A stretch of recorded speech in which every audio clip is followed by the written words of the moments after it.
Welcome to PlotFall. Today, we'll uncover the surprisingly harsh realities of daily life that would quickly challenge your survival in medieval times. Imagine stepping through time, the hum of your refrigerator fading, replaced by the cacophony of a medieval marketplace. The air, thick with the smells of wood smoke, roasted meat, and unwashed bodies, assaults your senses. This isn't the sanitized, air-conditioned comfort of your local supermarket. This is a world of vibrant, chaotic energy, where chickens squawk from makeshift cages, merchants hawk their wares with booming voices, and the mud underfoot, churned by countless feet, threatens to steal your shoes. Consider this. You, a modern traveler, suddenly thrust into this bustling scene. You'd likely be overwhelmed. The sheer density of people, the unfamiliar languages, the sheer lack of personal space. It's a sensory overload. Where's the neatly packaged produce? Where are the clearly marked prices? Forget self-checkout. Bartering is the name of the game, a skill lost to most in the modern era. Could you haggle for a loaf of bread? Your modern currency useless in this time? And the noise. The constant, unrelenting noise. There's no escape, no quiet aisle to browse. The blacksmith's hammer rings against the anvil, a rhythmic clang that blends with the cries of children, the lowing of cattle, and the ever-present murmur of hundreds of conversations happening all at once. This isn't a place for the faint of heart. The records tell us that medieval marketplaces weren't just places of commerce. They were social hubs, centers of gossip, news, and entertainment. Public punishments were sometimes carried out here, a stark reminder of the harsh realities of the time. Imagine witnessing such a spectacle, the cries of the condemned echoing through the square. This vibrant, bustling marketplace, so different from our sanitized world, held both the joys and the brutalities of medieval life. And so it was. The marketplace serving as a microcosm of a world you, a modern traveler, would struggle to survive. So imagine you, a modern soul, plucked from the 21st century and dropped into this medieval world. The marketplace, with its cacophony of sounds and smells, would be your first sensory overload. Where's your phone to capture this strange new world? Gone. Your noise-canceling headphones to block out the incessant chatter of the crowd? Non-existent. Consider this. You rely on a constant stream of information, entertainment, and connection.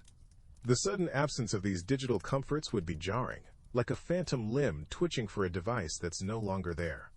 Think about your morning routine. A hot shower, a quick check of social media, a perfectly brewed cup of coffee. These simple pleasures are products of centuries of innovation, utterly foreign to the medieval individual.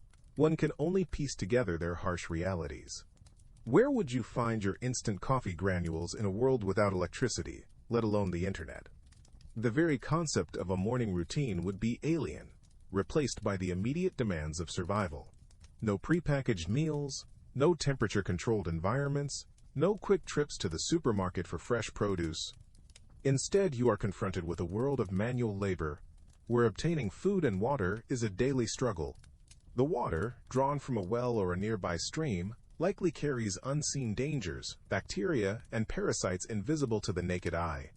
Forget the convenience of a filtered water bottle. And what about your carefully curated diet? The abundance of processed foods, the readily available fruits and vegetables out of season, luxuries unheard of in the Middle Ages. Imagine facing a diet of primarily grains, salted meats, and whatever meager vegetables were in season. Your body, accustomed to a world of readily available nutrition, would struggle to adapt. This is just the beginning. The challenges would mount with every passing hour, every unfamiliar encounter, every gnawing pang of hunger. The medieval world, stripped bare of modern conveniences, would be an unrelenting test of your resilience. The medieval world wouldn't grant you the gentle awakening of a soft alarm and the comforting glow of a digital clock. No.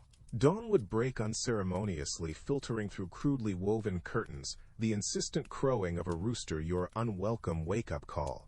Your eyes would open to a dim, unfamiliar room, stone walls, perhaps rough-hewn timbers, and the disconcerting absence of everything. No humming refrigerator, no gentle whir of a fan, no reassuring blinking lights of a charging phone. Silence, save for the rustling straw beneath you and the distant murmur of the waking village. Consider this. You reach for your phone, the ingrained reflex of the modern age. Nothing. The panic begins to set in. Where's the comforting glow of the screen, the connection to the world, the reassuring updates, the endless stream of information? Gone. You are utterly and completely alone, adrift in a sea of unfamiliar sights and sounds. The chill in the air would be your next unwelcome surprise. No thermostat to adjust. No central heating to chase away the morning's bite. Just the lingering cold of the night, clinging to the thick stone walls and seeping into your very bones. And what about your morning routine? The hot shower, the perfectly brewed coffee, the quick scroll through social media, all vanished. The records tell us that personal hygiene in the Middle Ages was rudimentary at best. Forget your daily shower. A basin of cold water, perhaps a shared well in the village square, would be the extent of your ablutions. One can only piece together the rising tide of disorientation you would face. The absence of every familiar comfort, every reassuring constant of modern life, would begin to erode your sense of normalcy. This new reality, stark and unforgiving, would settle in.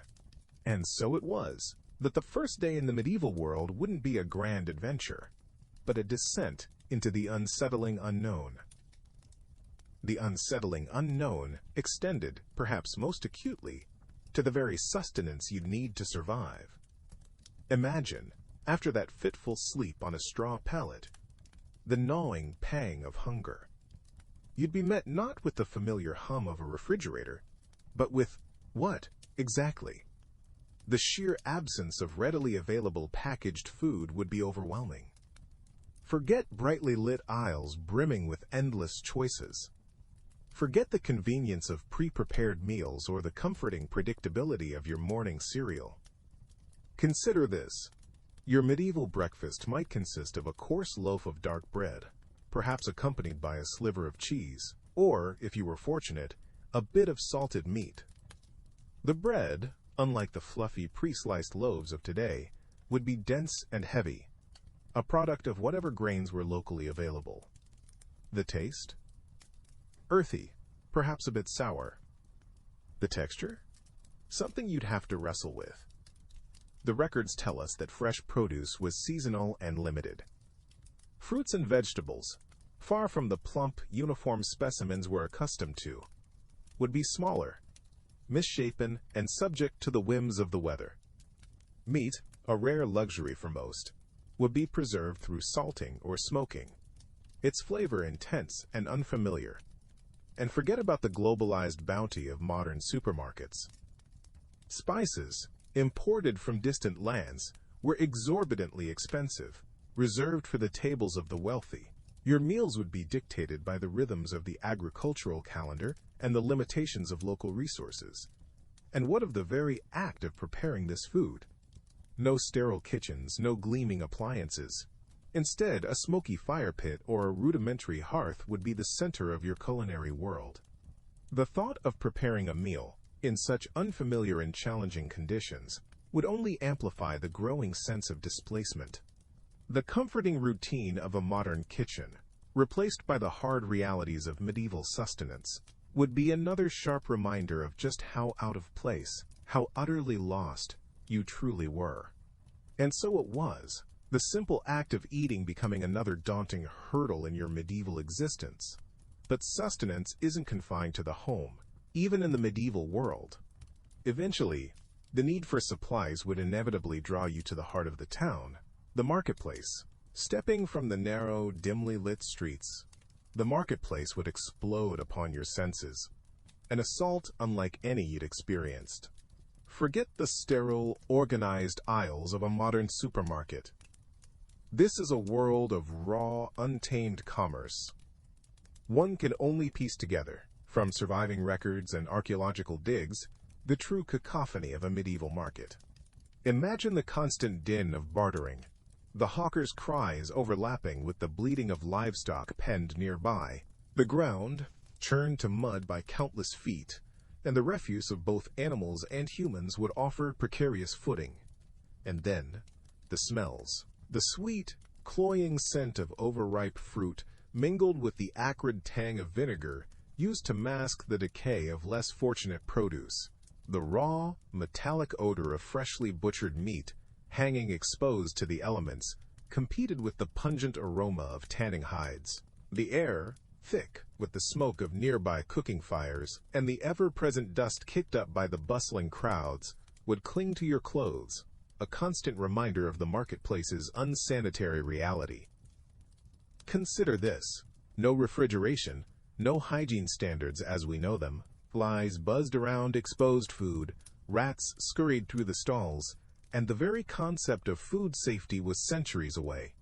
The sight of butchers handling raw meat with bare hands, the same hands that later accepted coins, would likely turn your stomach. The vivid, visceral reality of the medieval marketplace, a world away from the sanitized and regulated spaces of modern commerce, would be a profound shock.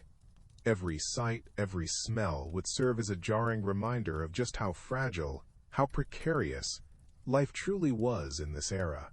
And with every breath, the growing unease, the deep-seated sense of being utterly out of place would intensify. That sense of unease, that unsettling feeling of displacement, would only deepen as nature called. Imagine, if you will, the medieval latrine. Forget the porcelain throne, the pristine tiles, the flush that whisks away the unpleasantness of human waste. Instead, picture a crude wooden structure jutting precariously from a castle wall, or perhaps a simple hole dug in the earth, barely concealed by a flimsy screen. The stench, thick and heavy, with the accumulated waste of days, weeks, perhaps even months, would hit you long before you reached the structure itself. And so it was. Privacy was a luxury few could afford, sanitation a concept largely unknown. Flies buzzed relentlessly around the overflowing pits, their legs coated in filth, their wings carrying the insidious seeds of disease. The very air seemed to hum with the potential for sickness. One can only piece together the sheer discomfort, the gnawing fear of contamination, that a person from our time would experience. Consider this: no soft, absorbent paper to cleanse yourself, only rough leaves, straw, or, if you were fortunate, a shared piece of cloth. The very thought likely sends a shiver down your spine. The lack of basic hygiene, so fundamental to our modern understanding of health and well-being, was a constant, inescapable reality for medieval people. The constant exposure to human waste, to the diseases it harbored, contributed significantly to the high mortality rates of the era. And beyond the physical discomfort, there was the psychological toll, the lack of privacy. The constant reminder of the body's basic functions stripped away any semblance of dignity. In this most private of moments, you would be confronted with the stark realities of medieval life. A life lived perpetually on the edge of survival. A life where even the simplest act carried with it the shadow of disease and death. The medieval latrine, in all its crude simplicity, served as a potent symbol of the vast gulf that separates our world from theirs. Emerging from the grim realities of medieval sanitation, you would find yourself facing another formidable challenge: communication. Imagine stepping into a bustling marketplace, the air thick with the smells of spices, livestock, and unwashed bodies. The cacophony of sounds assaults your ears, a strange, swirling mix of unfamiliar languages. This wasn't the English you know. This was a world of regional dialects, a linguistic tapestry woven from Anglo-Saxon, Norman French, and Latin. Even if you encountered someone speaking something vaguely resembling English, the pronunciation, vocabulary, and grammatical structure would be utterly alien. Consider this: trying to ask for directions, to haggle for food, or simply to understand the cries of the street vendors. Each attempt at communication would be a frustrating exercise in futility. The records tell us that literacy rates were incredibly low. Even among the clergy and nobility, fluent reading and writing were not guaranteed. Written communication, therefore, would offer little solace. Picture presenting a meticulously typed list of your dietary requirements to a blank-faced butcher, his brow furrowed in incomprehension. And so it was. The language barrier would extend beyond mere words. The very concepts and frameworks through which you understand the world, ideas of democracy, individual rights, scientific reasoning, would be absent. Trying to explain your background, your profession, your very reason for being there, would be like trying to explain color to someone born blind. You would be trapped in a prison of your own making, your modern sensibilities rendered meaningless in this world of rigid social hierarchies and deeply ingrained superstitions. The isolation, the utter inability to connect with those around you, would become a heavy weight, pressing down on your spirit. The medieval world, already harsh in its physical realities, would reveal itself to be equally unforgiving in its cultural and intellectual landscape. How long could you endure such profound alienation? How long before the silence, broken only by unintelligible sounds, would begin to drive you mad? The market bustled with a cacophony of unfamiliar sounds. Hawkers cried out their wares in a language you barely grasped, the air thick with the smells of wood smoke, unwashed bodies, and spices you couldn't name. You clutch a few meager coins, hoping to barter for some bread. You approach a stall laden with round loaves, their crusts dark and inviting. Pointing at a loaf, you offer your coins. The merchant, a burly man with a face like weathered leather, scoffs. He throws his hands up, spouting a torrent of incomprehensible words. Confusion washes over you. Are the coins not enough? You try to mime eating, hoping to convey your hunger. The merchant's scowl deepens. He grabs a loaf and breaks it in half, then points to a smaller coin in your hand. You realize, with a sinking feeling, that you've offered too much. The concept of haggling, so foreign to your fixed-price world, eludes you. You've insulted him, perhaps even implied he was a cheat. And so it was, that a simple transaction became an insurmountable barrier.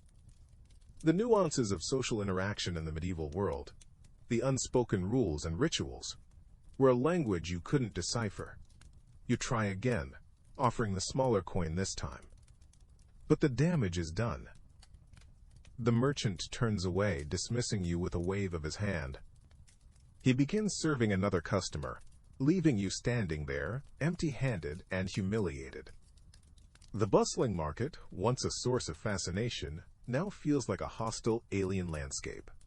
The weight of your isolation settles upon you once more. You are not just a stranger in this time. You are an outsider, unable to navigate even the most basic of social exchanges. The gnawing hunger in your belly is now compounded by a deeper, more profound hunger. The hunger for understanding, for connection, for a way to bridge the chasm that separates you from this strange, bewildering world. Consider this. Even the simplest act of buying bread could lead to unforeseen consequences. How then would you fare in more complex situations? How then would you fare in more complex situations? Imagine, now, you finally manage to acquire a small, hard-earned loaf. The unfamiliar coins feel foreign in your hand, but the aroma of bread is a small comfort. You decide to find your way back to the edge of the city, to the relative safety of the open fields. Easier said than done. The medieval city is a labyrinth. Narrow, winding lanes, often little more than alleys, twist and turn with no apparent logic. Buildings lean precariously towards each other, their upper stories almost kissing, blocking out the sun and casting the streets into perpetual twilight. The air is thick with the smells of wood smoke, unwashed bodies, and something indefinably rotten. Disoriented, you wander deeper into the maze. The crowds press in, a tide of rough-spun fabric and wary glances. The language, a strange, guttural dialect, washes over you, unintelligible and unsettling. There are no street signs, no maps to guide you. Every turn seems to lead you further into the heart of this confusing, claustrophobic world. The once comforting aroma of your bread now attracts unwanted attention. Grubby hands reach out. Children's voices whine, and you clutch your meager possession tighter, fear tightening its icy grip. You try to retrace your steps, but every corner looks the same. The towering half-timbered houses seem to shift and rearrange themselves as you walk, mocking your attempts to escape. The sun, already low in the sky, disappears completely behind the high walls. Shadows deepen, and the city takes on a more sinister air. The gnawing hunger returns, sharper now, but it is no longer just for food. It is a hunger for familiarity, for a world that makes sense, for a way out. One can only piece together the fragmented records of these times, but they offer a chilling reminder. Getting lost in a medieval city was not just an inconvenience. It could be a death sentence. And so it was, lost and alone, that you truly began to understand the precariousness of life in the medieval world. The gnawing emptiness in your belly leads you down a narrow alley, the stench of refuse thick in the air. A figure huddled in the shadows catches your eye. Ragged clothes, barely clinging to an emaciated frame. A skeletal hand, outstretched, silently pleading. This is no Hollywood depiction of poverty. This is the raw, brutal reality of medieval destitution. And so it was. You encounter a beggar, a stark reminder of the chasm between the haves and the have-nots in this era. He doesn't speak, perhaps unable to. His eyes, though, tell a story of relentless hardship, of days bled into weeks, weeks into months, all spent battling the gnawing pangs of hunger. Consider this. You, a modern traveler, have likely never experienced true starvation, but for this man, and countless others like him, it is a constant companion. The records tell us that famine was a recurring nightmare in the medieval world, a grim reaper that stalked the poor with relentless efficiency. Crop failures, disease, war, any one of these could tip the scales, plunging entire communities into the abyss of starvation. You reach into your pocket, instinctively searching for the loose change that would be meaningless here. What use is a credit card, a dollar bill, in a world that operates on bartering and feudal obligations? This man doesn't need your pity. He needs food, shelter, a sliver of hope in a world that has offered him nothing. The encounter leaves you deeply unsettled, a visceral understanding of the precarious nature of medieval life settling deep within your bones. The high walls of the city, once symbols of protection, now feel like prison bars, trapping you in this world of stark contrasts and brutal inequalities. What hope is there, you wonder, for a society where such suffering is so commonplace, so readily accepted as the natural order of things? The sun dips below the horizon, painting the sky in hues of orange and purple, a fleeting beauty that does little to ease the gnawing anxiety in your stomach. Night is falling, and with it, a new wave of vulnerability washes over you. Where will you sleep? The modern comforts you took for granted, a soft bed, a locked door, the gentle hum of electricity, are but distant memories now. The city walls, once seemingly impenetrable, offer little solace. Within their confines, a labyrinth of narrow, winding streets teems with shadows and whispers. The stench of unwashed bodies and rotting refuse hangs heavy in the air, a constant reminder of the precarious sanitation. You consider seeking shelter in a tavern, but the raucous laughter and drunken brawls spilling out onto the street deter you. Can you truly trust yourself to sleep soundly amidst such chaos and potential danger? One can only piece together the realities of medieval lodgings from fragmented records and archaeological findings.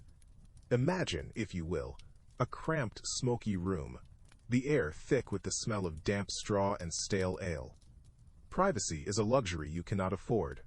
You might find yourself sharing a flea-infested pallet with strangers, their snores and mutterings filling the darkness. The records tell us that even the wealthiest citizens rarely enjoyed the comforts we associate with a good night's rest. And so it was, you find yourself wandering the darkening streets, your exhaustion battling with a deep-seated fear. Every shadow seems to hold a potential threat, every alleyway a lurking danger. The desperation you witnessed in the beggar's eyes earlier returns to haunt you. He, at least, had found some semblance of shelter, some meager protection from the elements. You, however, are utterly alone, adrift in a world that offers no safety net, no easy answers. As the last vestiges of daylight fade, you realize the true meaning of vulnerability, the chilling reality of being a stranger in a strange and unforgiving land. Where will you find respite in this medieval labyrinth? Where will you find respite? The question echoes in the growing darkness, a hollow mockery of your hopes. The medieval night descends, not with gentle tranquility, but with a palpable, almost predatory air. The city gates, which offered a semblance of security during the day, are now closed, barring you from their dubious protection. You are left to the mercy of the open streets, and the mercy of the medieval night is a fickle thing indeed. Consider this. The concept of a well-lit, safe city is centuries away. Here, the only illumination comes from flickering candlelight spilling from windows, or the occasional torch held by a watchman making his rounds. The shadows deepen, stretching and distorting familiar shapes into monstrous illusions. The rustling of leaves becomes the whisper of unseen stalkers. The distant howl of a dog chills you to the bone. You are acutely aware that you are not alone in this darkness. The records tell us that medieval cities were far from safe havens, especially after nightfall. Wild animals, driven by hunger, would often venture into the outskirts of towns, scavenging for food. Wolves, boar, even bears posed a very real threat to anyone caught unprotected in the open. And then there were the human predators. Thieves and cutthroats prowled the darkened alleys, preying on the vulnerable. One can only piece together the fragmented stories of those who disappeared into the night, their fates forever shrouded in mystery. You pull your thin cloak tighter around you, a meager defense against the encroaching cold and the gnawing fear. Sleep, which seemed so desirable just hours ago, now feels like an impossible luxury. Every sound, every movement in the periphery sends a jolt of adrenaline through your system. You are exposed, vulnerable, utterly at the mercy of the elements, and the unseen dangers lurking in the medieval night. And so it was, that the first night in this unforgiving era becomes a terrifying ordeal, a stark reminder of how precarious life truly was. What will the dawn bring? Can you even survive until then? The dawn, when it finally arrives, offers little solace. A thin gray light seeps through the cracks in the wooden shutters, painting the room in a muted, melancholy hue. The sounds of the city begin to stir, the insistent clang of church bells, a distant rooster's crow, the lowing of cattle being herded through the narrow streets. These sounds, so familiar to modern ears, carry a different weight in this era. They are not the comforting sounds of a bustling city, but the harsh reminders of a life governed by the rhythms of nature and the dictates of faith. You rise, stiff and aching from the unforgiving straw pallet. The chill of the morning air bites at your skin. There's no warm shower, no steaming cup of coffee to ease the transition into the day. Instead, you're met with the biting reality of medieval hygiene, a small basin of cold water and a rough linen cloth. Consider this. Even this simple act of washing is a luxury many couldn't afford.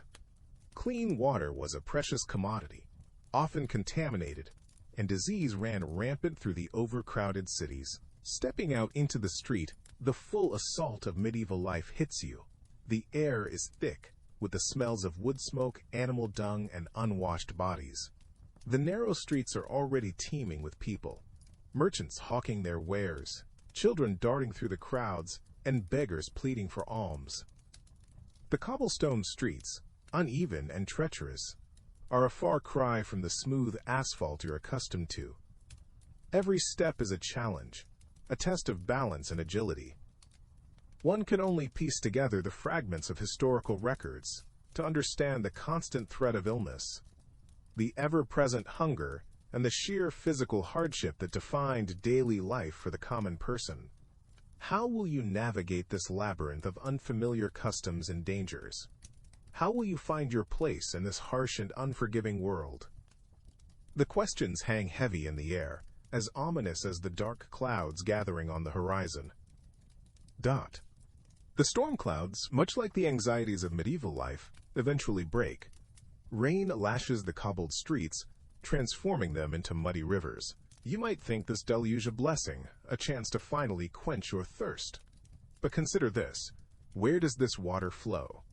Through the same streets where human and animal waste, mingles freely. The rain, a potential source of life, becomes a vector for disease, a chilling reminder of the precarious balance between survival and sickness. Finding potable water in the medieval period was a daily struggle. Forget the twist of a tap. Clean water wasn't readily available. Wells, often the primary source, were susceptible to contamination. And so it was. The simple act of taking a drink became a calculated risk. Imagine drawing a bucket from a well, the surface shimmering with an oily film, the faintest whiff of something foul clinging to the air. Would you dare to drink? The records tell us that even boiling water, a practice not always accessible or consistently employed, couldn't eliminate all the dangers. Rivers, though seemingly plentiful, were often polluted by upstream settlements and industries. Tanneries discharged noxious chemicals, turning the water a sickly hue. Butchers discarded offal directly into the flow. The very water that sustained life could also bring swift and agonizing death. Dysentery, cholera, typhoid. These were not abstract threats, but grim realities. How will you, accustomed to purified, readily available water, navigate this constant threat? Even if you find a seemingly clean source, the challenge doesn't end there. Storing water safely, without contamination, was another hurdle. Wooden buckets, often the only option, were porous and difficult to clean thoroughly. Clay vessels, while slightly better, were prone to cracking and breakage. Each sip became a gamble, a silent prayer against the unseen dangers lurking within the murky depths. And so, the search for water, the most basic of human needs, becomes a constant gnawing anxiety in this unfamiliar and perilous world. But the perils of medieval life extended far beyond the simple act of quenching your thirst. Consider this. The very air you breathed, the food you consumed, the people you encountered, all held unseen threats, microscopic enemies that could fell the strongest knight as easily as the frailest child. Disease was not merely a danger. It was a constant companion, a shadow lurking just behind the tapestry of daily life. The records tell us that dysentery, a brutal inflammation of the intestines, was rampant. Spread through contaminated food and water, it brought agonizing cramps, bloody flux, and often a swift, miserable end. Typhus, carried by fleas and lice, thrived in the cramped, unsanitary conditions of medieval towns and villages. Its high fever, delirium, and characteristic rash were a grim harbinger of death for many. And then there was the plague. While the Black Death of the 14th century remains the most infamous, outbreaks of bubonic and pneumonic plague were a recurring nightmare throughout the medieval period. Imagine the terror, the creeping dread as you witness the telltale swellings, the blackening of the skin, knowing that a painful, agonizing death likely awaits you and those around you. One can only piece together the fear that gripped communities during these outbreaks. No understanding of germ theory existed. Treatments were rudimentary, often based on superstition and folklore rather than medical science. Bleeding, purging, and praying were the most common responses, offering little real protection against the relentless march of disease. Even seemingly minor ailments, like influenza or pneumonia, could easily become life-threatening in a world without antibiotics or modern medical care. So, while you grapple with the challenges of finding safe water, remember that an even more insidious threat permeates the very fabric of medieval existence. And so it was, even a small scratch could become a harbinger of doom in the medieval world. Imagine a simple cut, perhaps from a misplaced axe while chopping wood, or a thorn tearing the skin while gathering berries.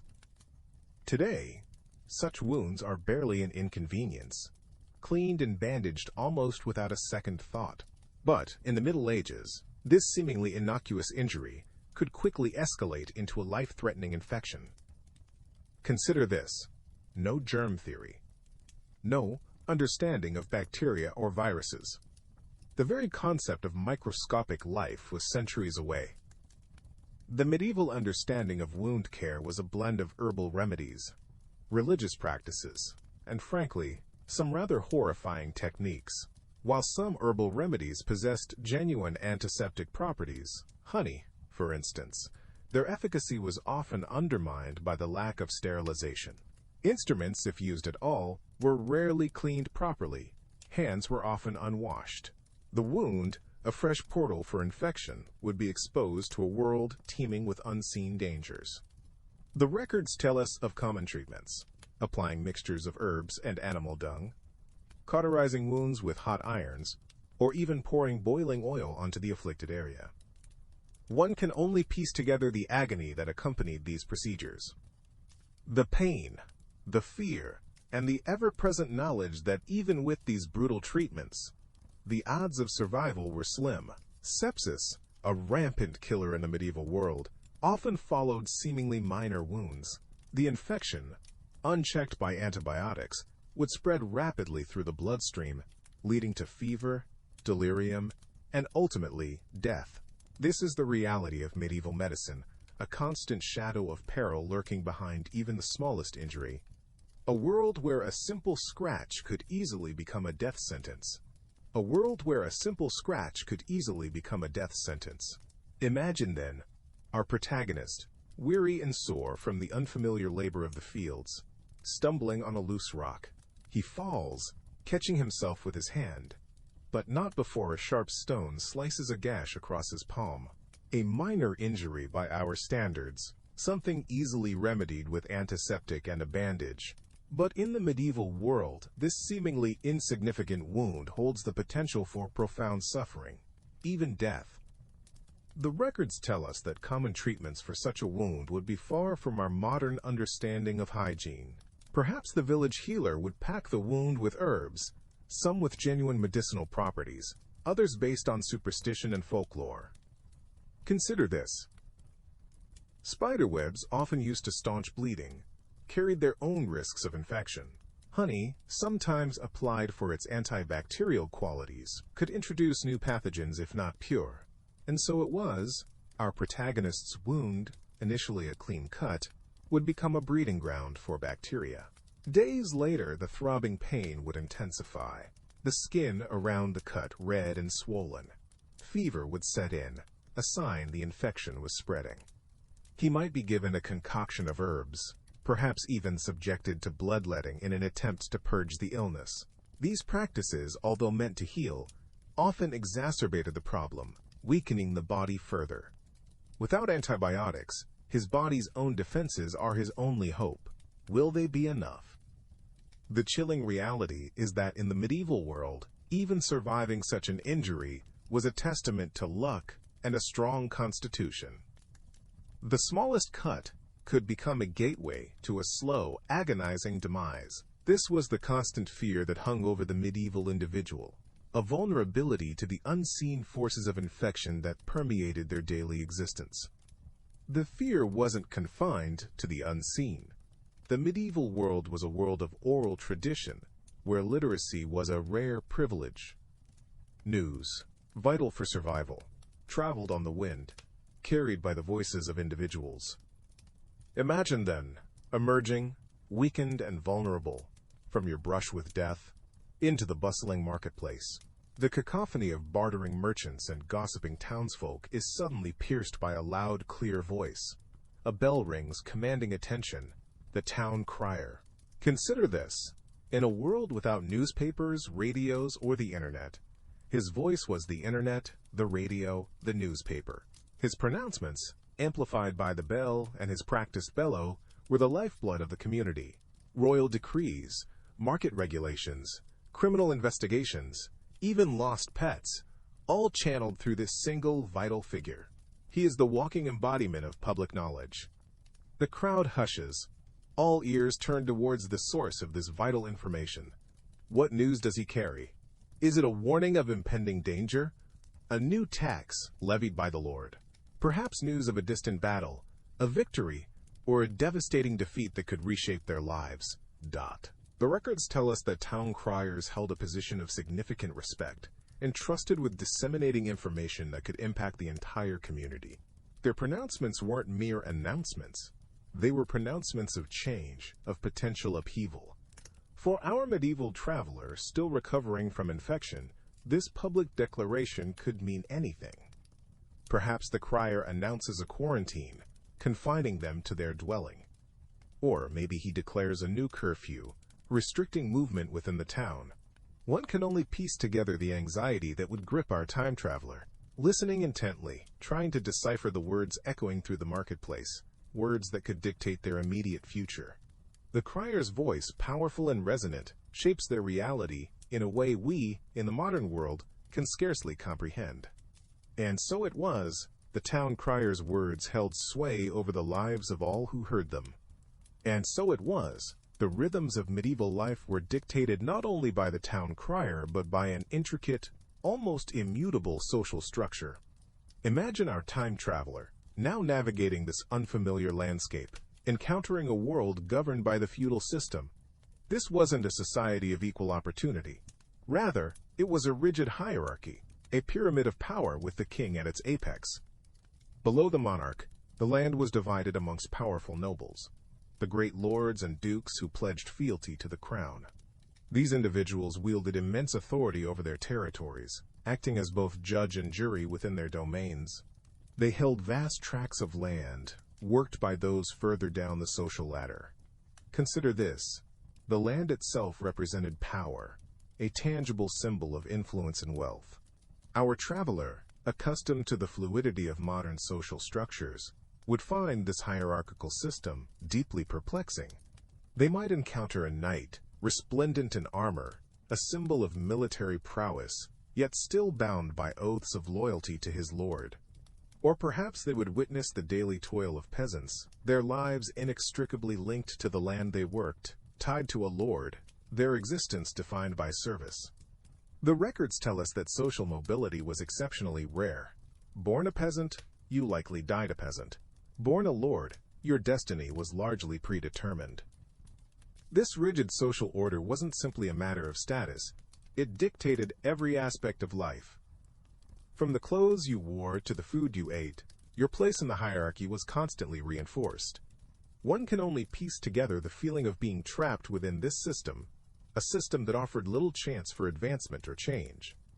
Where would our time traveler, accustomed to individual agency and social mobility, find their place in this stratified world? Where indeed would our modern traveler fit in? Having tumbled through time, stripped of their familiar world, they now face the daunting task of survival in the medieval era. The rigid social structure, as we discussed, leaves them little room to maneuver. Forget climbing the corporate ladder. The very concept of a career path is alien here. And so it was that our protagonists' quest for work began, a quest fraught with limitations they could scarcely have imagined. Consider this: what skills could they offer?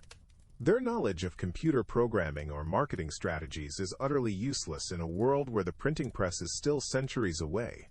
The most valuable skills are tied to the land, to agriculture and livestock. Could they plow a field? Milk a cow? Their soft modern hands, accustomed to keyboards and touchscreens, would likely blister and bleed within hours of such labor.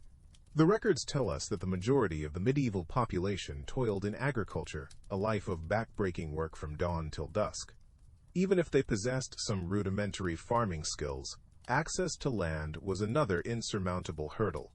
Most land was held by the nobility or the church, leaving few opportunities for independent farming. Our traveler might find themselves at the mercy of a lord, working his land for a meager share of the harvest, barely enough to stave off starvation. One can only piece together the desperation of their situation. In their time, they perhaps had choices, options, a sense of control over their destiny. Here, they are a stranger in a strange land, their skills irrelevant, their future uncertain. The medieval world offers no welcoming committee, no job fairs, no online applications. What awaits them is a struggle for basic survival, a stark contrast to the life they once knew. And so, the weight of their displacement settles upon them, the reality of their new life bleak and unforgiving.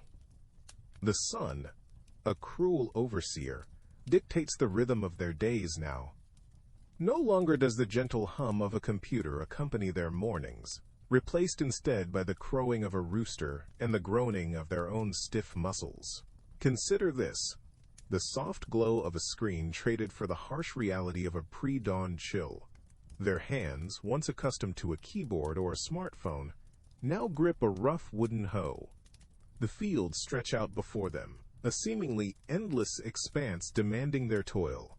The daily labor of a medieval peasant is not a single task but a relentless cycle. From sunrise to sunset, their bodies are bent in subservience to the earth. Plowing, sowing, weeding, harvesting. The seasons change, but the demands remain constant. The records tell us this back-breaking labor was not a choice, but a necessity, a constant battle against starvation. There are no weekends, no holidays, no paid time off. Every day is a struggle, a testament to human endurance. Imagine the monotony. The same repetitive motions day in, day out, under the scorching sun or the biting wind. Their world shrinks to the small patch of land they cultivate, their thoughts consumed by the next meal, the next frost, the next blight. There's little room for intellectual pursuits, for creative expression, for personal growth.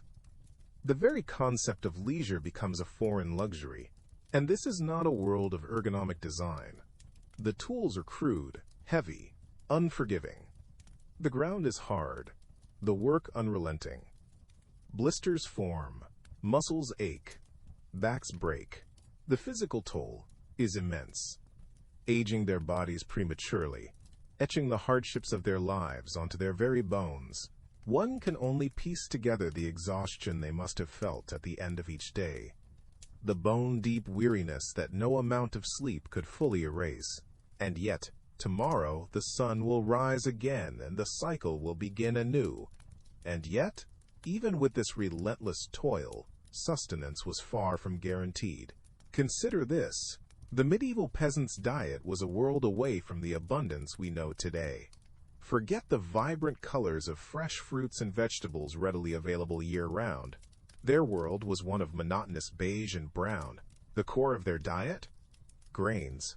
Barley, rye, oats, often made into thick, unrefined porridges, or the dense, dark bread that formed the staple of every meal. Meat was a rare luxury, reserved mostly for feast days or the tables of the wealthy. Imagine a life where the taste of fresh meat, the juicy burst of a ripe apple, the sweetness of berries. These were fleeting memories, cherished moments in an otherwise bland existence. The records tell us that this grain-heavy diet, while filling, lacked crucial vitamins and minerals. Scurvy, rickets, and other nutritional deficiencies were commonplace, silently sapping their strength, weakening their bodies already burdened by constant labor. The very act of eating was often a struggle. The bread, coarse and gritty, could wear down teeth over a lifetime. And so it was that even the simple act of nourishing oneself became another hardship in their already difficult lives. Imagine the gnawing hunger never truly satisfied, the persistent weakness brought on by an inadequate diet. This constant state of near starvation meant their bodies were ill-equipped to fight off illness, further diminishing their resilience in a world rife with disease. This wasn't merely a matter of taste or preference, it was a matter of survival.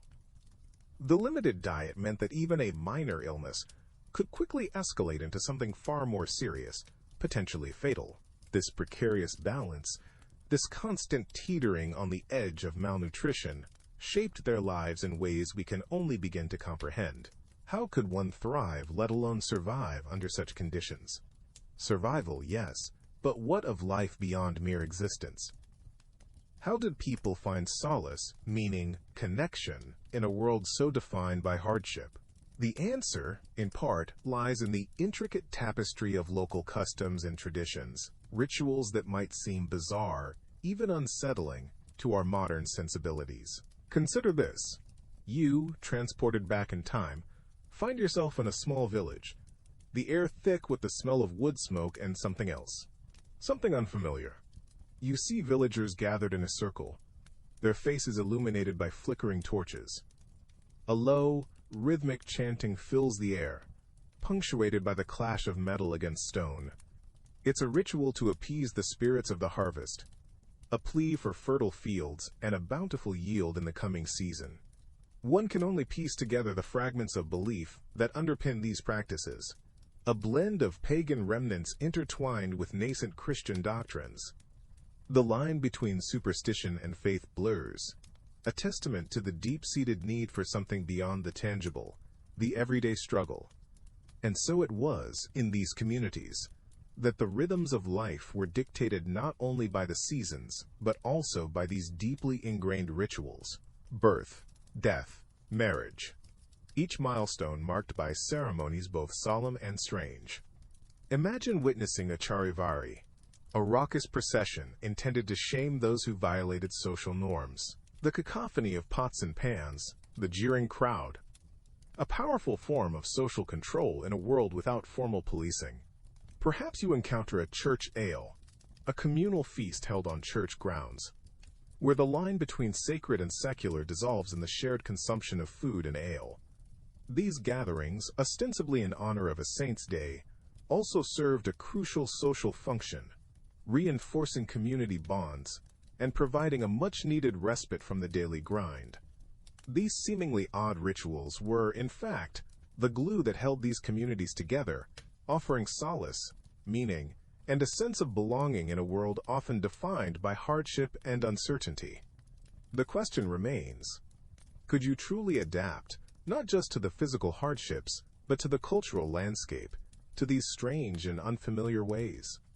Could you truly adapt, not just to the physical hardships, but to the intricate web of social customs and expectations that governed medieval life? Consider this.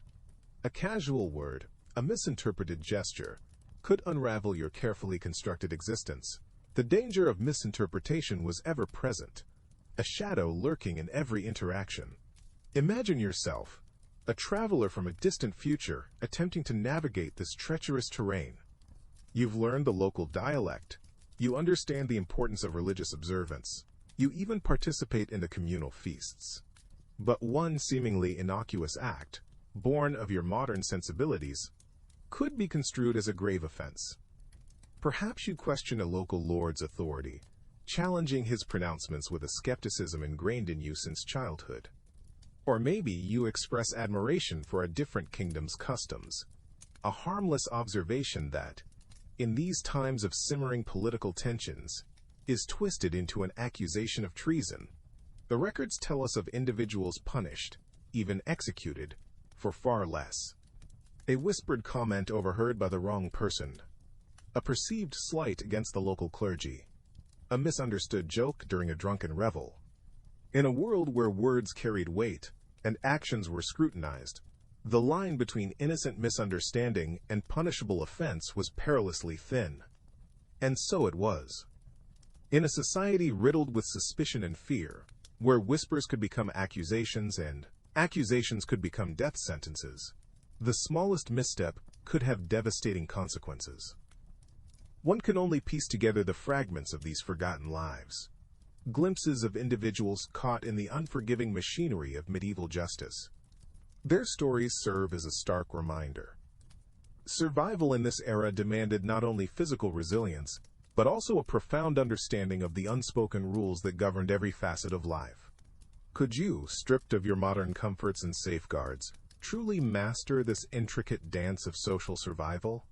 Could you avoid the pitfalls of misinterpretation, the whispers that could lead to your ruin? Segment 25. The legal system and its lack of fairness, the potential for arbitrary punishment.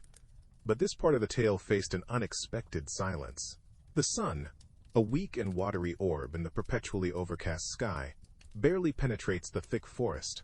You stumble out, blinking, into a clearing.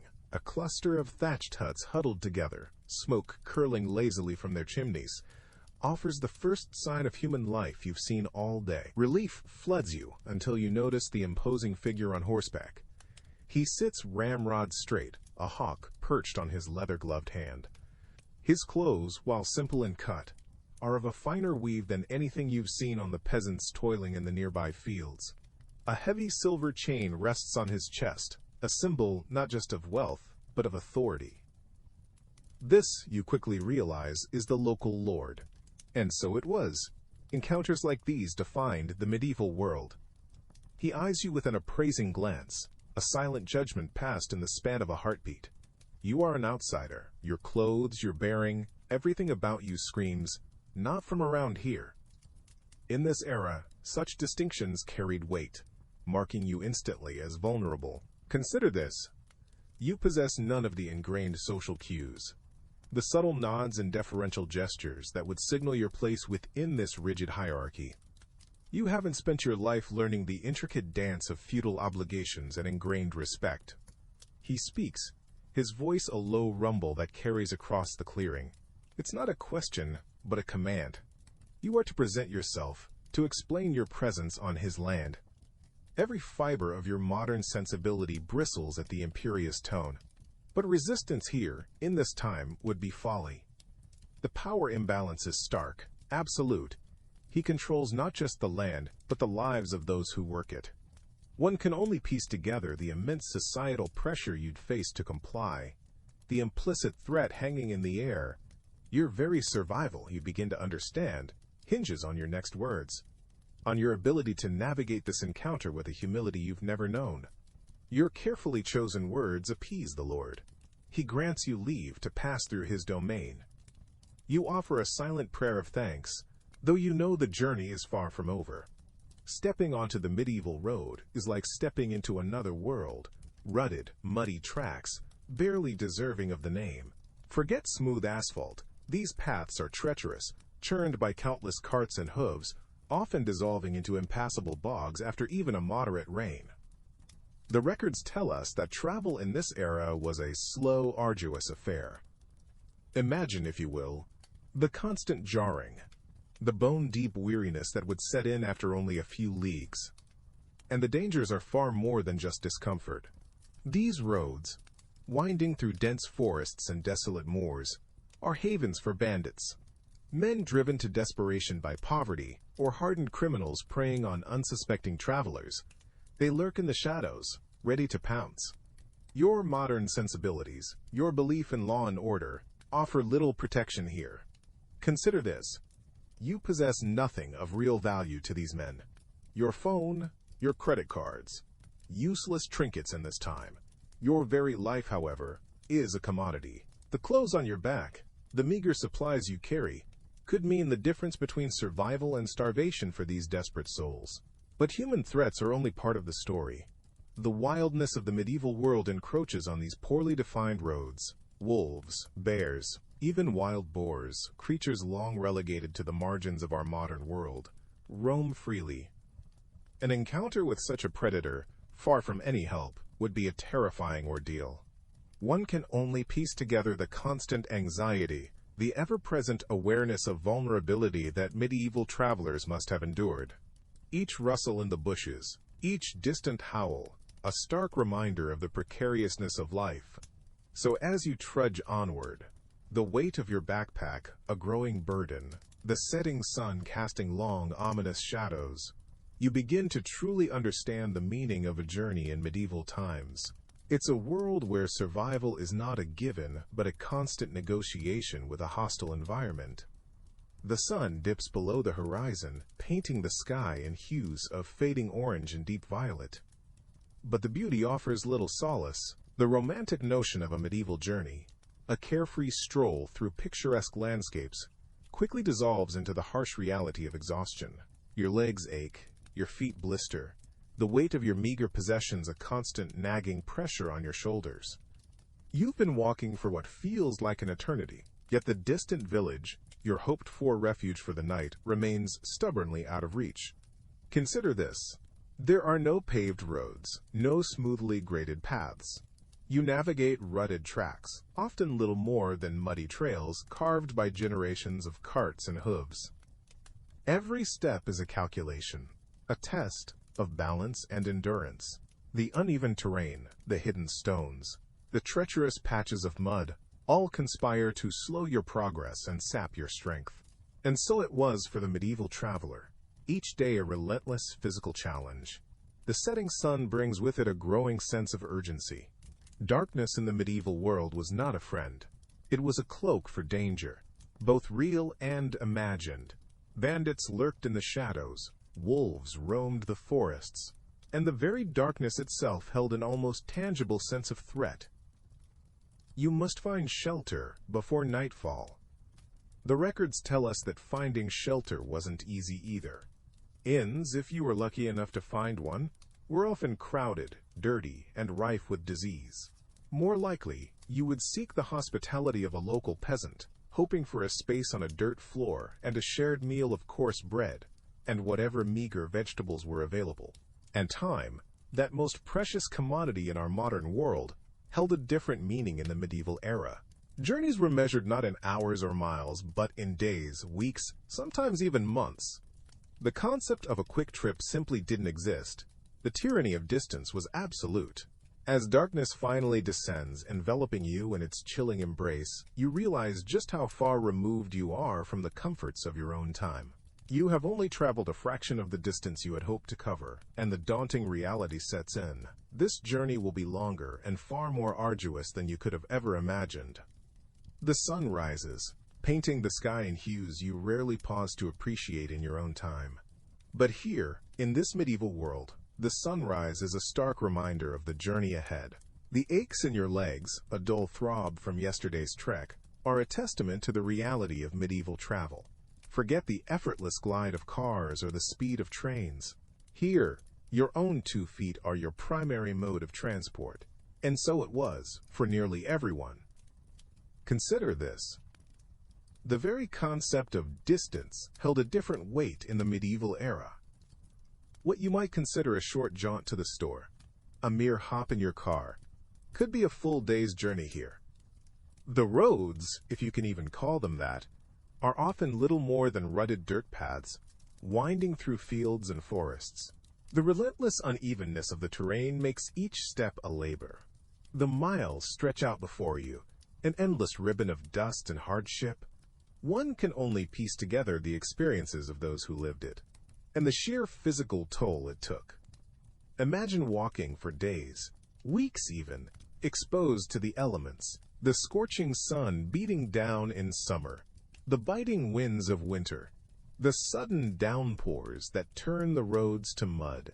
There's no climate control here, no comfortable seats, no respite from the constant physical exertion. Each step is a small victory, each mile a monumental achievement. The journey itself becomes the focus of your existence.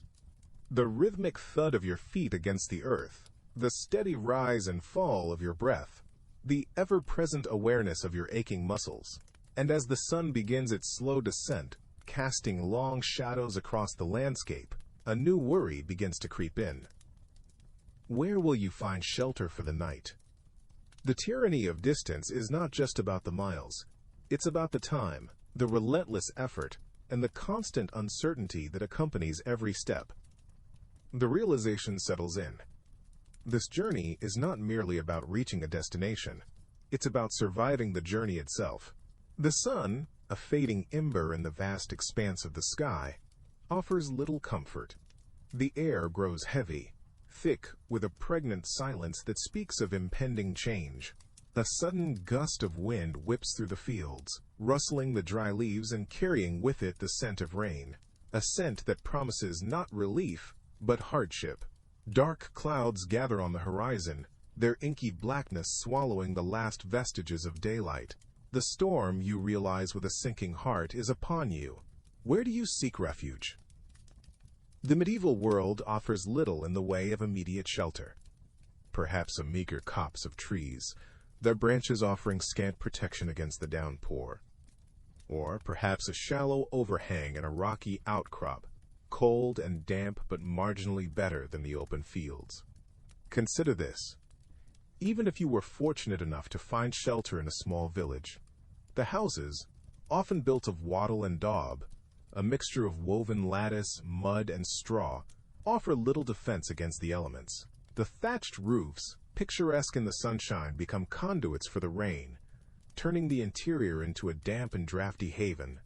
The wind howls, a mournful cry that underscores the vulnerability of your situation.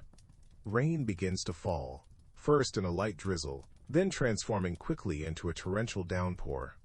The temperature plummets, and the chilling wind cuts through your thin clothing like a knife. Hypothermia is a real threat, a slow, creeping danger that can steal your strength and your life. The records tell us that exposure to the elements was a frequent cause of death in the medieval world. And so it was. The sudden storm serves as a brutal reminder of the precariousness of life in this era. You wouldn't last a day, not because of any inherent weakness, but because the very world itself is arrayed against you. The relentless power of nature, untamed and unforgiving, is a constant presence, a reminder of your own fragility in the face of its might. What will become of you as the darkness deepens and the storm rages on? The storm passes, leaving an eerie silence in its wake.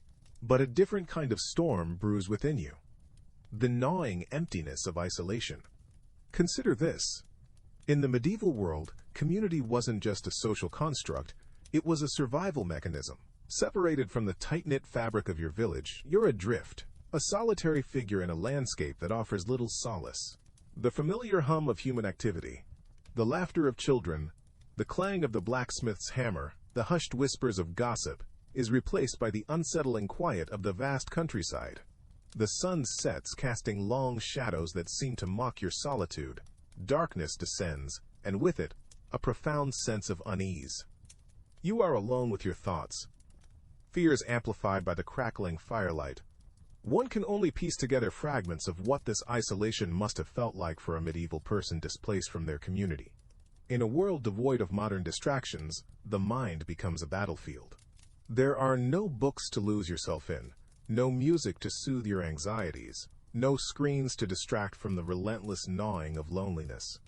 The silence becomes oppressive, punctuated only by the rustling of leaves or the distant howl of a wolf, each sound a reminder of your vulnerability. The days bleed into one another, marked only by the rising and setting of the sun. You begin to question your own sanity, the line between reality and illusion blurring in the echoing emptiness.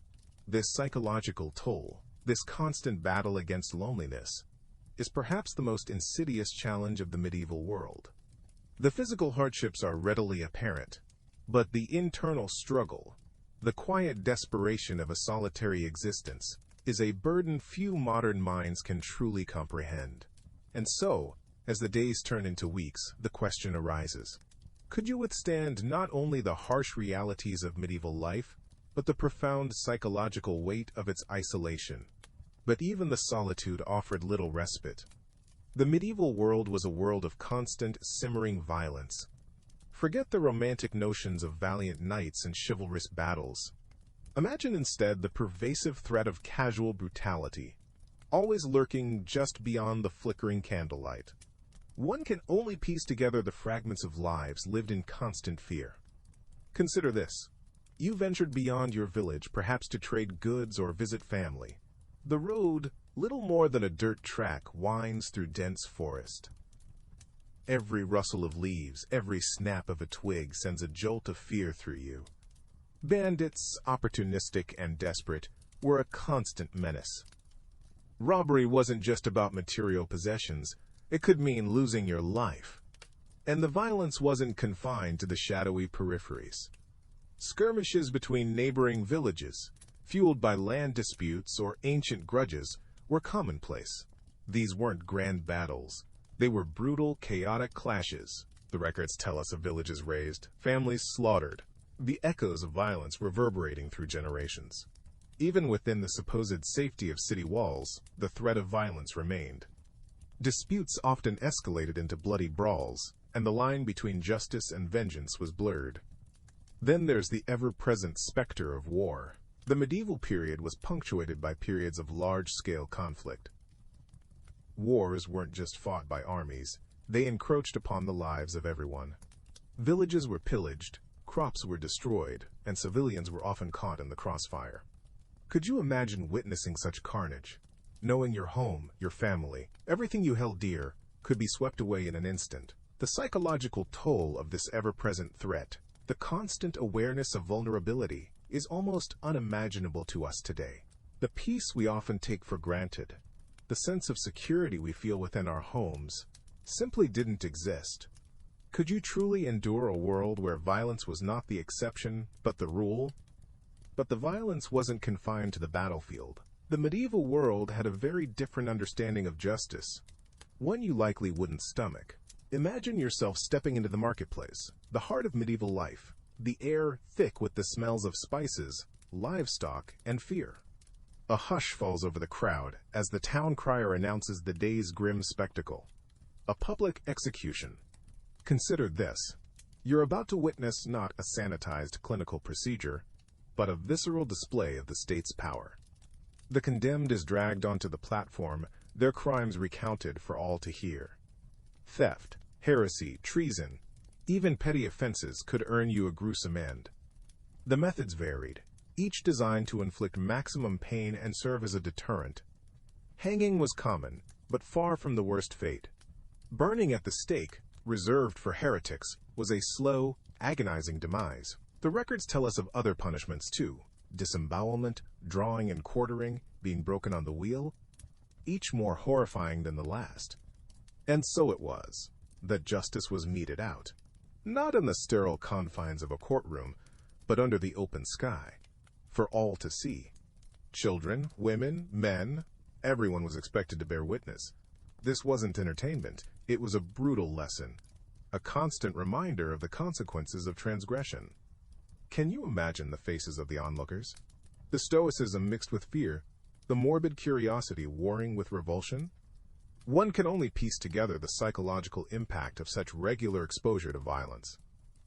The normalization of suffering, the constant awareness of one's own mortality. Could you stand in that marketplace, surrounded by the sights and sounds of a public execution, and remain unaffected? Could you stomach the screams, the smell of burning flesh, the palpable fear hanging in the air? The very fabric of medieval life was woven with threads of violence, threads that ran through every aspect of existence. But the threads of medieval life weren't just woven with violence. They were steeped in the pervasive influence of religion. From the moment you woke, to the chime of the church bells, to the whispered prayers before sleep, faith was the bedrock of existence. Consider this. Every facet of your day, every decision, every thought, was viewed through the lens of the divine. Church attendance wasn't merely a Sunday ritual. It was a societal obligation, woven into the legal and social fabric. Missing Mass wasn't just a personal choice. It was an act of defiance, a potential transgression against the very order of the world. The Church held immense power, not just spiritual, but also temporal. It dictated morality, influenced laws, and controlled vast swaths of land. The records tell us of intricate religious rituals that punctuated daily life. Blessings for meals, prayers for safe travels, constant reminders of sin and redemption. The fear of eternal damnation was a powerful motivator, shaping behaviors and beliefs. Could you, a modern individual accustomed to secularism and personal freedoms, navigate this religiously saturated world? Could you internalize the constant awareness of divine judgment, the ever-present fear of God's wrath? Imagine a world where scientific inquiry was often viewed with suspicion, where explanations for illness and misfortune were sought in the realm of the supernatural, where comets were seen as divine omens and crop failures as punishment for sin. This wasn't simply a matter of belief. It was the framework through which the medieval mind interpreted reality. The line between the physical and the spiritual was blurred, and the Church held the key to understanding both. How would you reconcile your understanding of the world with this deeply ingrained religious perspective? And what would happen if your beliefs, your very thoughts, deviated from the accepted dogma? The consequences could be dire. The next segment explores exactly that. The medieval world wasn't just a place of different beliefs. It was a world governed by vastly different laws, or rather, customs. Individual rights, as we understand them today, were practically non-existent. Your life wasn't your own. It was interwoven with the rigid social fabric of the time. Consider this. Your very identity was determined by your place within the feudal system. Were you a peasant tied to the land, owing service and a significant portion of your harvest to the Lord? or perhaps a craftsman, bound by guild regulations that dictated everything from the quality of your work to the price you could charge. The concept of social mobility was largely a fantasy. You were born into a role, and that role, more often than not, would define your entire existence. There was little room for personal ambition or individual expression outside the confines of your assigned station. The records tell us of sumptuary laws, which dictated what you could wear, eat, and even own based on your social standing. Imagine being told what colors you could wear or what kind of fabric you could use for your clothes. This wasn't about fashion. It was about reinforcing the social hierarchy. A peasant daring to wear the finery of a nobleman wasn't just breaking a rule. They were challenging the very structure of society. One can only piece together the sense of confinement this must have created. The idea of individual freedom, of charting your own course, was a luxury few could afford. Your choices, your opportunities, even your thoughts were subject to the scrutiny of the church and the dictates of your social superiors. And so it was, in this tightly controlled world, where deviation from the norm was met with suspicion, and dissent could have dire consequences. How would you navigate this intricate web of obligations and restrictions? Could you reconcile your modern sensibilities with the realities of medieval life, where the very notion of individual liberty was yet to be born? The answer, for most of us, is a resounding no. The medieval world was a place of deep-seated anxieties, where the unseen forces of fate and fortune held sway over daily life.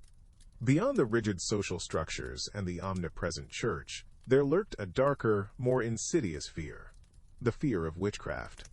Consider this. In a world without scientific explanations for disease, crop failure, or sudden misfortune, the unknown was easily attributed to malevolent magic. The pervasive belief in witchcraft permeated every level of society.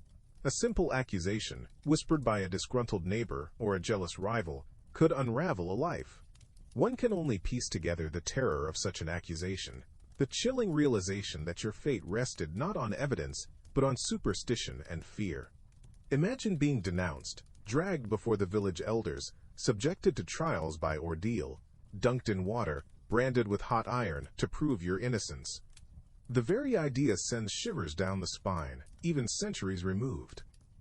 The church, while offering spiritual solace, also fueled the flames of these anxieties. Sermons painted vivid pictures of demonic influence and the seductive power of the occult. The records tell us of witch hunts, of mass hysteria gripping entire communities, of innocent men and women condemned to brutal deaths based on nothing more than spectral evidence and the whims of a frightened populace. And so it was, in this climate of fear and suspicion, where any deviation from the norm, any perceived slight, could be twisted into evidence of witchcraft. Could you, a modern individual accustomed to rational thought and due process, navigate such a treacherous landscape?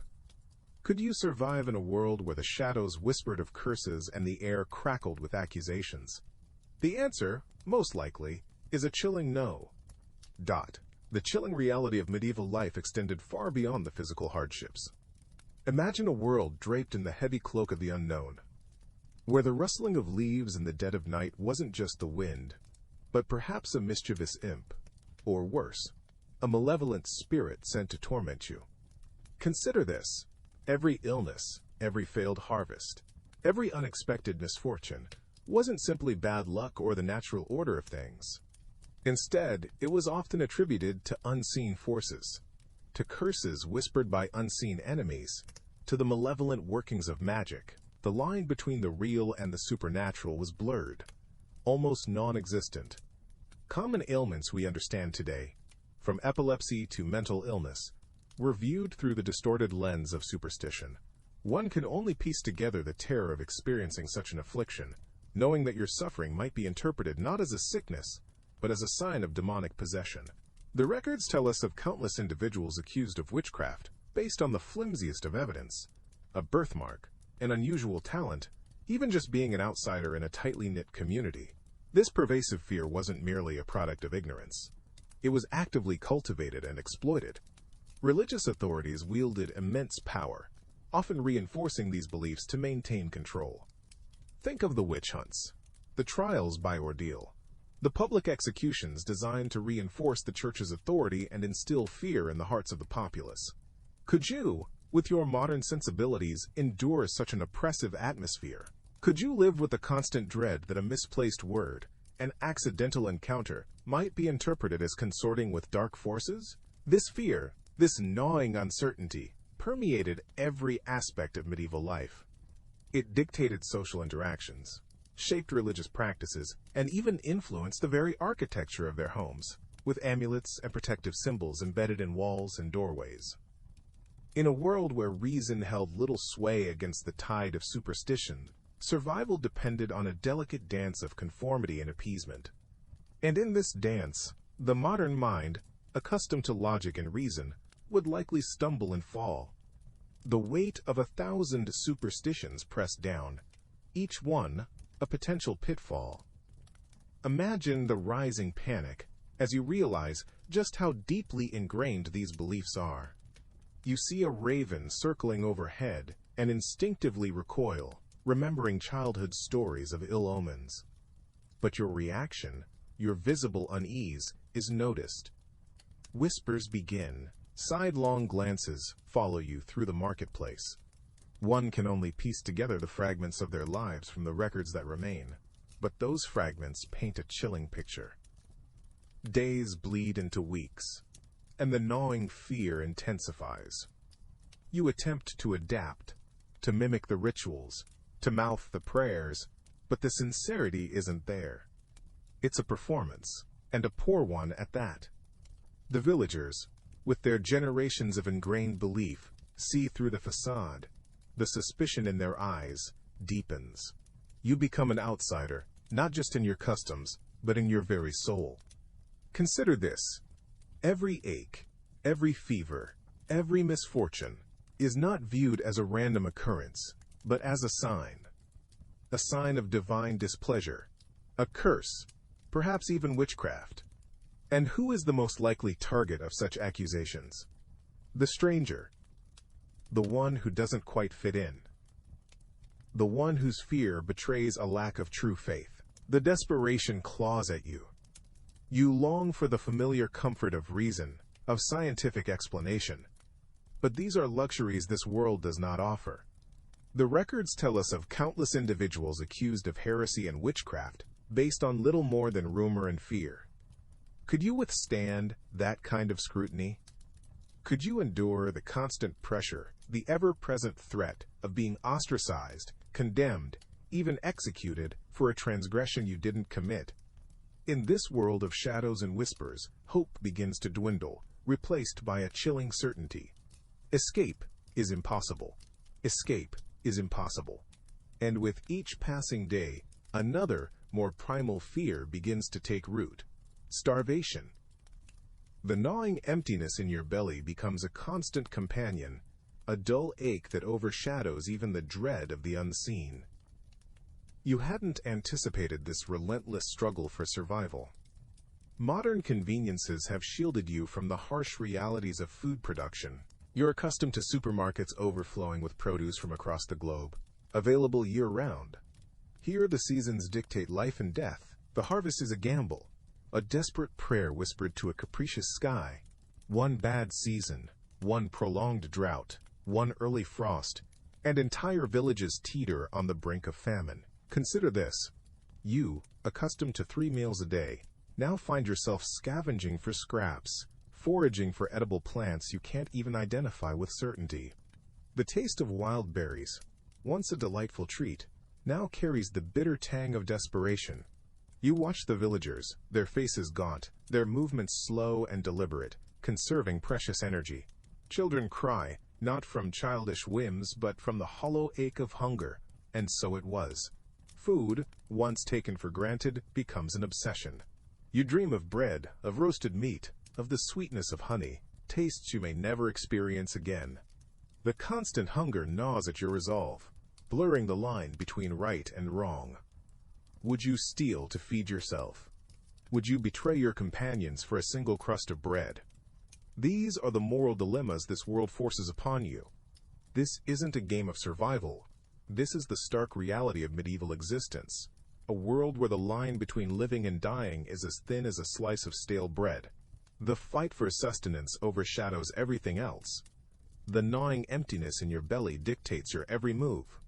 You stumble through the unfamiliar landscape, the scent of wood smoke, a cruel taunt, in the crisp, morning air. Hope flickers when you spot a figure in the distance, a woman tending a small garden plot.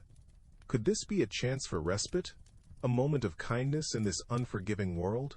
As you approach, the woman straightens, her eyes wary but not unkind. She speaks in a dialect you barely understand, but her gestures suggest an offering of food. A small, hard-baked loaf is placed in your outstretched hand. It's not much, barely enough to take the edge off the gnawing hunger, but it's a gift beyond measure in this desperate time. One can only piece together what little nourishment they could scrounge up in these meager times. You try to express your gratitude, the words catching in your throat. She offers water from a chipped earthenware jug. The cool liquid is a balm to your parched lips, a momentary reprieve from the constant thirst. She's a peasant, her own life undoubtedly a constant struggle, yet she shares what little she has. Consider this, an act of compassion that defies the brutal realities of the age. The kindness of strangers, though rare, is a testament to the enduring human spirit. But her generosity has limits. She can't shelter you, can't offer long-term aid. The land is harsh, resources scarce. She points you towards a nearby village, a place where you might find work, a chance to earn your keep. The records tell us that work in the medieval era was often backbreaking, the pay meager. But it's a chance, a flicker of hope in the encroaching darkness. And so it was. You were once again alone, armed with a small loaf of bread and a fragile thread of hope, venturing further into the unknown. The path ahead remains uncertain, the struggle for survival far from over. Segment 41. The relentless physical and mental fatigue. But this part of the tale faced an unexpected silence. The gnawing hunger, once a sharp pang, had settled into a dull ache. Our time traveler, adrift in this unforgiving era, clutches a moldy crust of bread, his last. The bustling medieval marketplace, vibrant only yesterday, now mocks him with its abundance. He doesn't understand the bartering system, the unfamiliar currency, or the guttural dialect that surrounds him. Every attempt to communicate ends in bewildered stares and dismissive shrugs. One can only piece together so much from gestures and fleeting expressions. His modern sensibilities, once a source of amusement, now feel like shackles.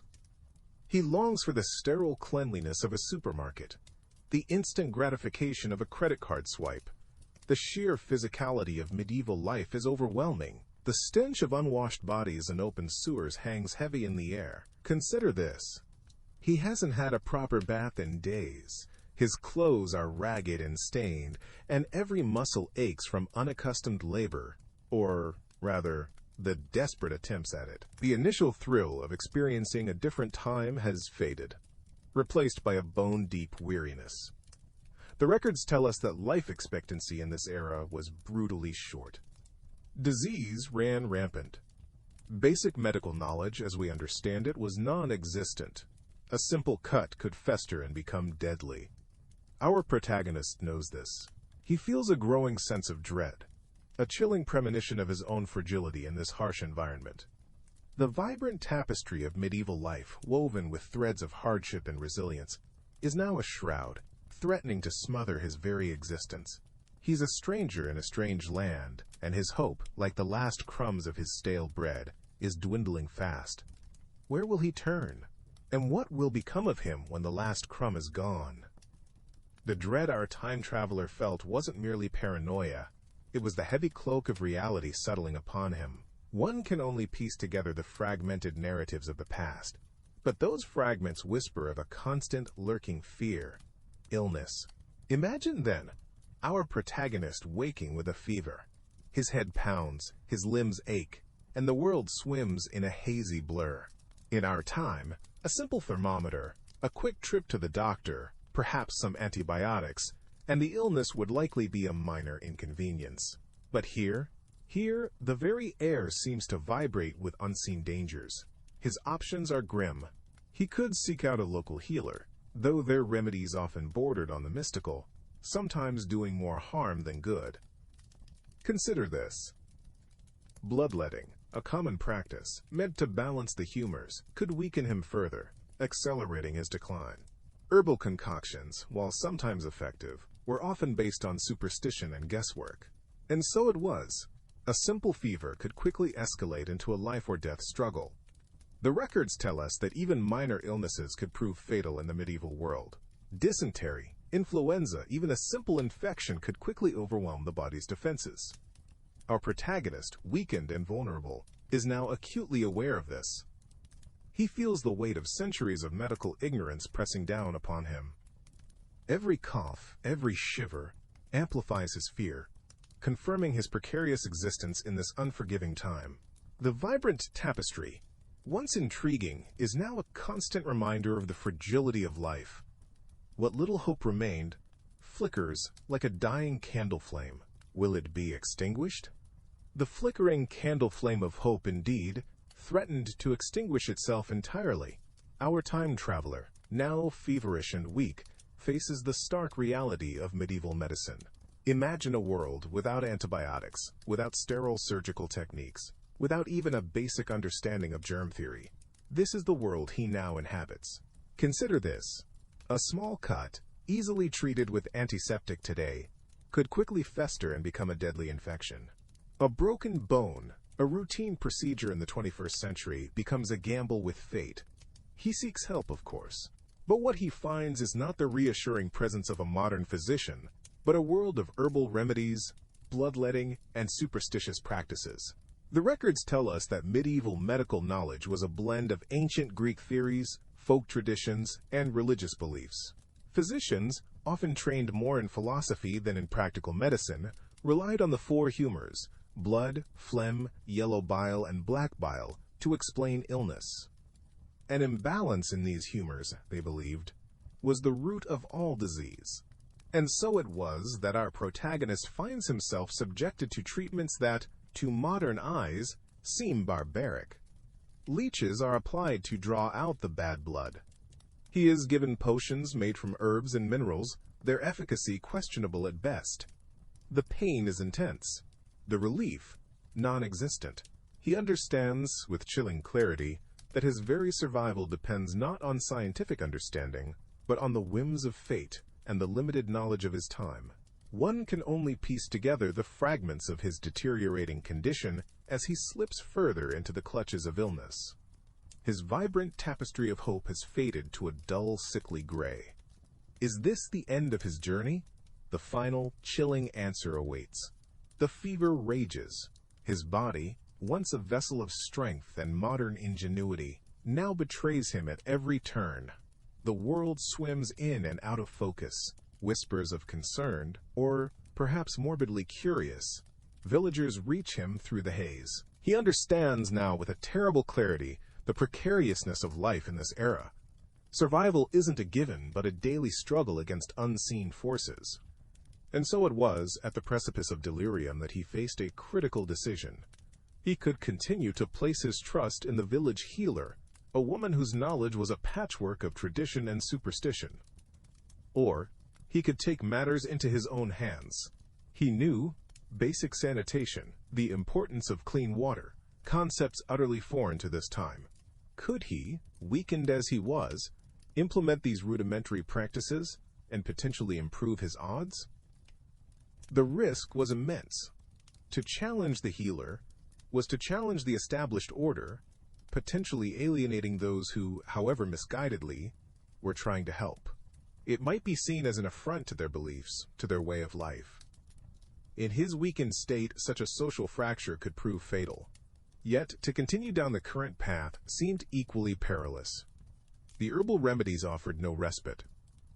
The bloodletting, intended to purge the illness, only served to drain him of what little strength remained. He clung to the memory of a world where sickness wasn't a mystical curse, but a process that could be understood and, sometimes, conquered. This fragile flicker of hope, this belief in the power of knowledge, fueled his resolve. The decision, he knew, would determine not only his fate, but perhaps his legacy in this unfamiliar time. The question now was, did he have the strength, the will, to defy the medieval mindset and forge his own path toward survival? His decision, a quiet rebellion against the accepted wisdom of the age, was to refuse further bloodletting. He knew the risks. Defying the barber surgeon, the closest thing this era had to a physician, meant ostracization, perhaps even accusations of witchcraft.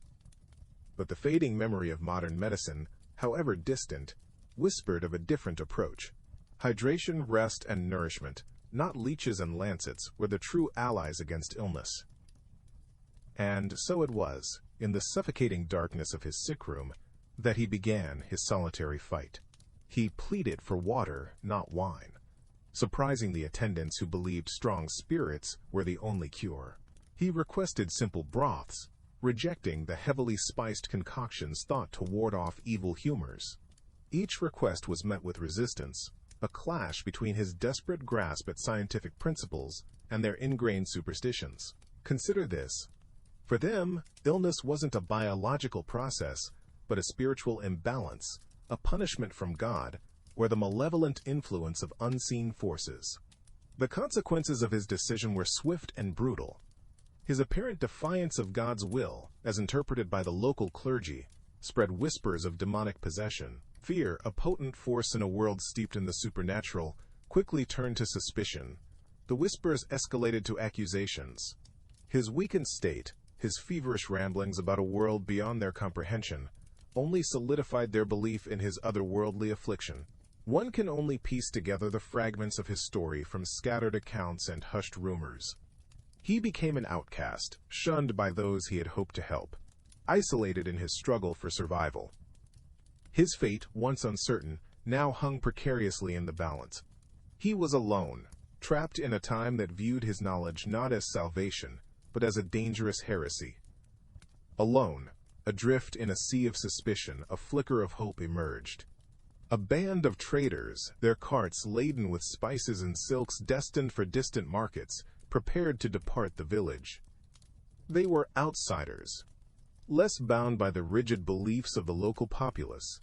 He saw in them a potential escape, a chance to blend in, to disappear amongst the throngs of a larger town. He approached cautiously, offering his services as a scribe, a skill rare and valued even in these times. The traders, pragmatic men concerned more with profit than piety, were intrigued. His knowledge of basic arithmetic and the ability to read and write, gleaned from a time far removed from their own, presented a unique advantage. And so it was, a fragile bargain struck. He would travel with them, managing their accounts and correspondence, in exchange for safe passage. But the cost was steep. To survive, he had to bury his true self, to suppress the knowledge that burned within him. He could no longer speak of the world he knew, of the advancements that could have saved them from the plagues and famines that ravaged their existence. Each day was a performance, a tightrope walk between concealing his true nature and utilizing his skills just enough to remain valuable. He traded his potential to uplift for the mere chance to survive. The weight of this sacrifice pressed heavily upon him. The journey was arduous. Days bled into weeks under the scorching sun. The creak of the cart wheels a constant reminder of his precarious situation. He observed the traders, their rough camaraderie, their simple beliefs. He yearned for connection, for understanding, but the fear of exposure kept him silent. He was a ghost in his own life, a spectator in a world he could have shaped. The escape he so desperately sought had become another prison, one built not of stone and iron, but of fear and forced silence. He had traded one form of isolation for another, a cruel twist of fate in his already desperate struggle. What awaited him at the journey's end? Would he find solace, or simply another layer of this medieval purgatory? He knew the journey couldn't last forever. Supplies dwindled. His modern sensibilities, once a source of amusement, now chafed against the harsh realities of medieval life. The constant gnawing hunger, the bone-deep chill that seeped into his very marrow, the ever-present fear of discovery. It all wore him down. He'd reached a breaking point. The ultimate choice loomed. Surrender or continue this agonizing struggle. Surrender meant revealing his secret, confessing his displacement in time. He imagined the bewildered faces, the accusations of witchcraft, the inevitable confinement, perhaps even execution. The medieval mind struggled with what it couldn't comprehend. Difference was often equated with danger, and his difference was stark, undeniable. Consider this. In a world clinging to superstition, how could he possibly explain his origins? He envisioned the interrogations, the attempts to force a confession of dealings with the devil. The thought sent shivers down his spine. But what if he continued? How much longer could he endure this grueling existence? His body was failing him. The simple act of walking had become a monumental effort. He was a shadow of his former self, haunted by visions of a life he could no longer reach. He longed for the mundane comforts of his own time, the soft glow of a screen, the easy access to food, the warmth of a heated home. These simple pleasures now seemed like luxuries beyond his grasp. The records tell us of countless travelers who perished on far less arduous journeys.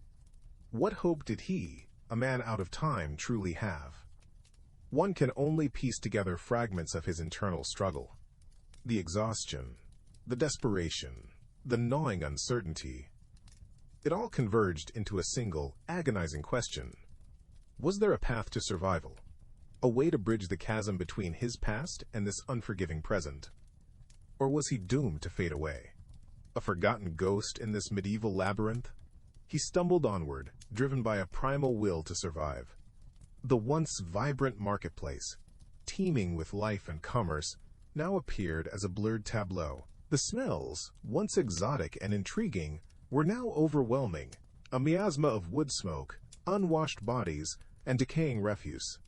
His stomach, empty for days, growled in protest, a hollow echo in his weary frame. He knew, with a chilling certainty, that his strength was failing. Consider this.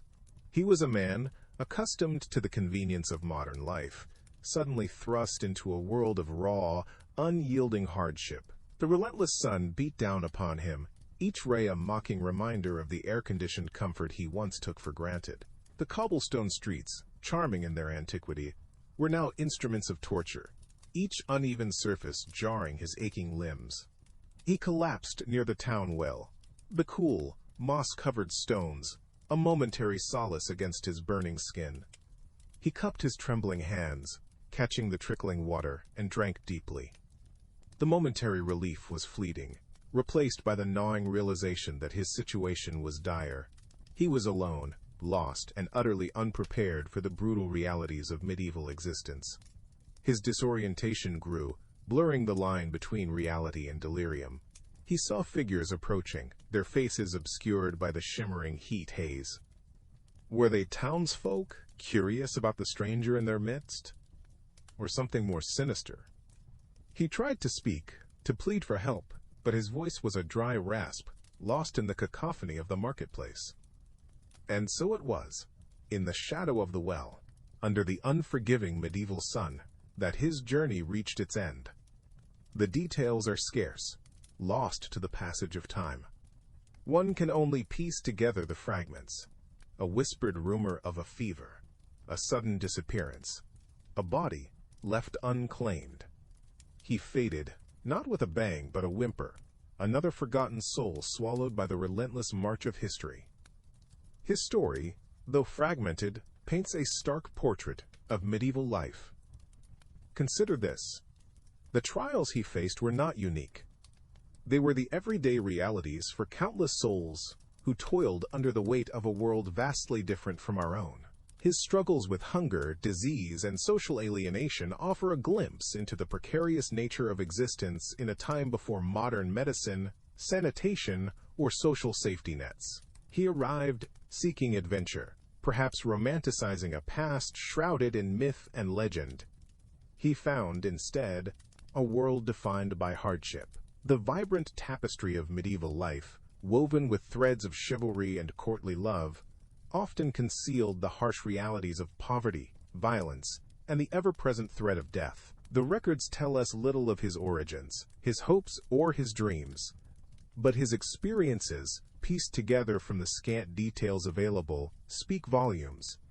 The relentless physical labor, the constant fear of illness, the ever-present social hierarchy, these were the defining features of his brief sojourn into the past. His journey, though tragically cut short, serves as a powerful reminder of the gulf that separates our world from the one he briefly inhabited. One can only imagine the psychological toll of such a drastic shift in circumstances. Stripped of the comforts and conveniences we take for granted, he was forced to confront the raw, unforgiving reality of medieval life. He was a stranger in a strange land, adrift in a sea of unfamiliar customs and traditions. And in the end, the tides of history swept him away, leaving behind only a ripple in the vast ocean of time. His story, while singular, speaks to a broader truth. Consider this: the sheer resilience of those who lived and died in the medieval world. They possessed a fortitude born of necessity, a grit honed by constant struggle against the elements, against disease, against the ever-present threat of violence. Their lives were, in many ways, defined by limitations. Limitations of medicine, of technology, of opportunity. Yet, within those constraints, they built communities, raised families, and crafted lives that, though often brutally short, were no less meaningful than our own. We, on the other hand, are children of abundance. We live in an era of unprecedented comfort and convenience. Clean water flows from our taps.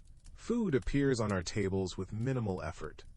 Medical marvels routinely stave off illnesses that would have been death sentences mere centuries ago. We traverse vast distances in hours, communicate across continents in seconds. The world, once a vast and unknowable expanse, now shrinks at our fingertips. This abundance, however, comes at a cost. We have become, perhaps, too reliant on the structures that support us. We've grown accustomed to a level of safety and security that was utterly foreign to a medieval peasant. Imagine, then, being suddenly thrust into their world. Stripped of antibiotics, of central heating, of the very notion of individual rights. Could you forge iron? Could you till the land? Could you survive a winter without modern amenities? The honest answer, for most of us, is likely no. And so it was, the gulf between our time and theirs remains vast and profound. The story of the time traveler serves not as a judgment on either era, but as a stark illustration of the relentless march of time, and the profound ways in which it shapes the human experience. It compels us to appreciate the advancements we so often take for granted, while acknowledging the strength and resilience of those who came before us. It reminds us that history isn't just a collection of dates and names, but a tapestry woven from the lives of countless individuals, each navigating their own unique set of challenges and triumphs. So, the next time you find yourself complaining about slow Wi-Fi or the long line at the grocery store, consider this.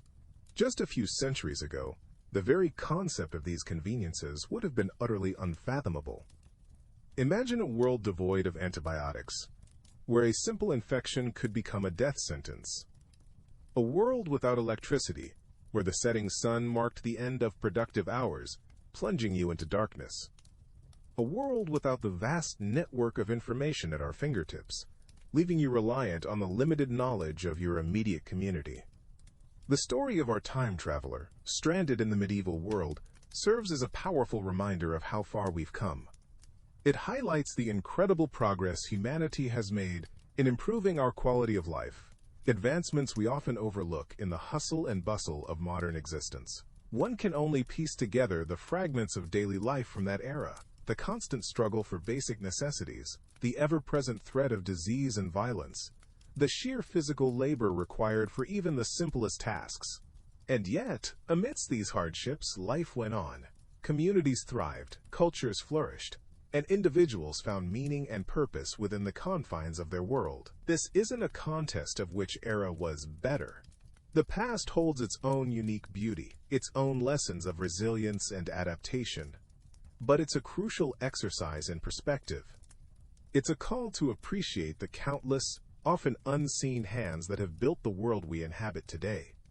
The scientists, the engineers, the laborers, the thinkers, the dreamers. Their collective efforts have paved the way for a life unimaginable to those who came before us. And so it was, through their struggles and triumphs, that we arrived at this moment, a moment filled with challenges of its own, but also with unprecedented opportunities for comfort, connection, and understanding. Let us not take these gifts for granted. Let us instead strive to use them wisely, to build a future worthy of the long and arduous journey that brought us here.